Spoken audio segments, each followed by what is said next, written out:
comes to organic vegetable gardening, it's not only about harvesting fresh organic vegetables that are free of toxins and pesticides. For me, it's also about taking care of the environment as a whole, and recycling and upcycling is a very important part of this.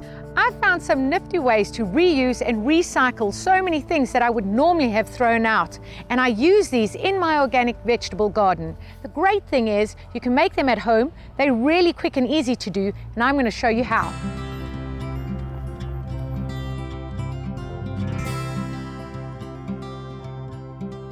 You won't believe what I've got over here. This is to help me make holes for when I want to germinate a lot of seeds at one time. So what I did was I took an old clipboard made out of wood. You can take any piece of wood, and I've used old wine corks, which I got from my local restaurant. I cut them at 1.5 centimeters long because that's the exact depth I need to plant my large seeds, like peas or beans or pumpkins or marrow varieties. That's the perfect depth to plant in a tray. So I've placed them on this board. Some of them I've stuck down, some of them I've screwed in. I've placed them 6 centimeters apart, which is the perfect distance to plant my individual seeds so that when they germinate, they have enough space to grow. So let me show you how it's done. I prepared my tray already with my seedling mix. I love to use a building trowel just to tamp down the soil so that I can have an even surface. Right, there you go. I take the board and I want to put it right in the middle, and I need these 1.5 centimeter holes. So I'm going to push this down until the board is flush. There you go. Perfect holes, equally spaced, perfect for me to plant my seeds in, which I'm going to do right away. What I've got here are some fabulous dwarf purple beans. Okay, so I'm going to just place one in each hole. There you go.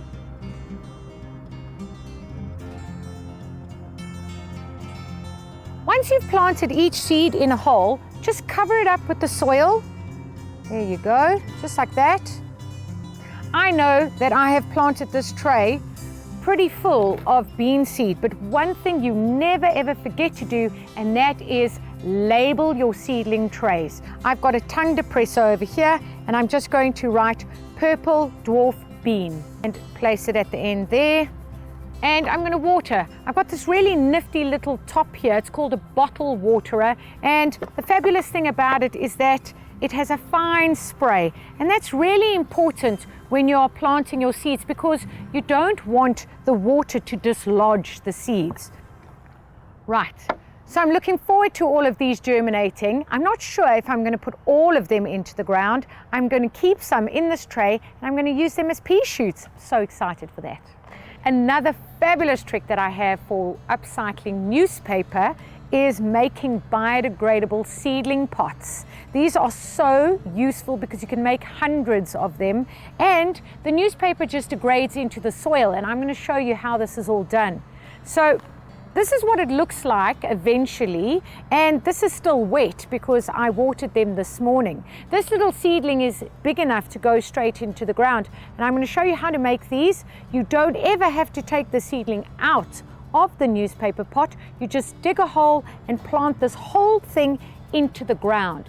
The beauty of that is that it prevents seedling shock, and that happens when you transplant your seedlings and they get exposed to a new environment. They tend to get seedling shock, and then they don't do so well. So when you have a biodegradable pot which goes straight into the soil, you avoid seedling shock. So let me show you how it's done. What you need is newspaper that I've cut in 10 centimeter strips and a wine bottle. Now it's important to use a red wine bottle or a wine bottle that's of this diameter because you don't need anything bigger. You'll just be wasting your potting mix. And more importantly is this indentation at the bottom of the bottle that you will need to use, and I'll show you why. So you place the bottle, you only need to cover 6 centimeters of the newspaper with the bottle. You need to roll the newspaper so that it's quite tight around the bottle and try and roll it straight. Here's where it becomes important to have that indentation because you have to push the newspaper into that indentation firmly. As you can see, I've got about 6 centimeters of newspaper left here, and that's just perfect for germinating my seeds. Gently remove the bottle. There you go. And there you have it, your biodegradable pot made of newspaper. You can just, once the seedling is grown big enough, plant this whole thing into the ground. There you have it. Lastly, a fun way to get rid of your old documents when you have some confidential papers or old bank statements, you can take 5 pieces of paper and shred them up to make seed paper, which can be given away as gifts, and it's really handy to have one of these growing on your windowsill, especially when you use herb seeds, which I like to use. So what you do is you take your paper, you tear it up into small squares, possibly about 2 to 4 centimeters big. Throw them into a bowl, glass, plastic, doesn't really matter. You need 1 cup of boiling hot water, which you just pour over your paper. After about 2 to 3 minutes, you'll feel that you can put your fingers in, and what you have to do is squish the paper underneath the water so that it really absorbs all of that water. You can't wait until the water cools down completely, because then it's not so easy to get that fine pulp which you're looking for. It's important that you leave this for a few minutes just to soak the water up. And then you need electric egg beaters, which I have over here.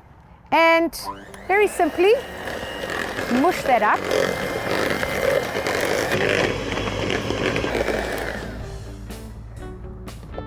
Right, so as you can see, this is quite finely mushed now, and you can see that there's not a lot of excess water. You don't want to leave this to dry. You want to work with it immediately so that when it does dry, it dries together. Okay, so what I'm going to use is some fast-growing herbs like this basil.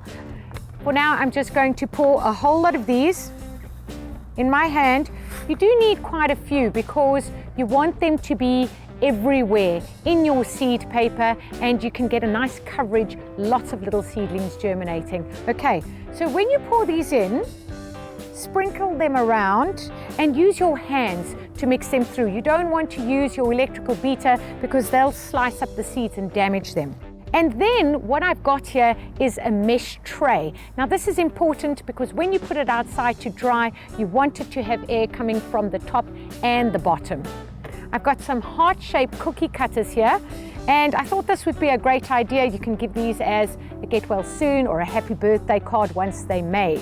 Okay, so I'm going to place that on my mesh and put my seedling paper in there. Sometimes I color them. I use some beetroot juice or some turmeric powder, and that's what I've done with my last batch, and it's given them that orange hue, really pretty.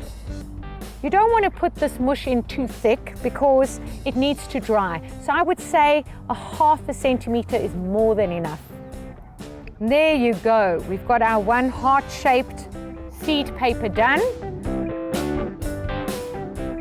So I've made 3 of these, and I'm going to take them outside to dry. They should take about 2 days. In the evening, if it's going to rain, just for precautionary measures, I'm going to bring it back inside and put it back outside tomorrow so that it can dry completely. Now, the beauty of having these is you can either give them to somebody as a gift, or you can plant it up for them and put it in a lovely pot like I've got over here. Just place your heart in the middle and pour a little bit of good compost on top. You don't even need to cover the entire heart, and then you water it.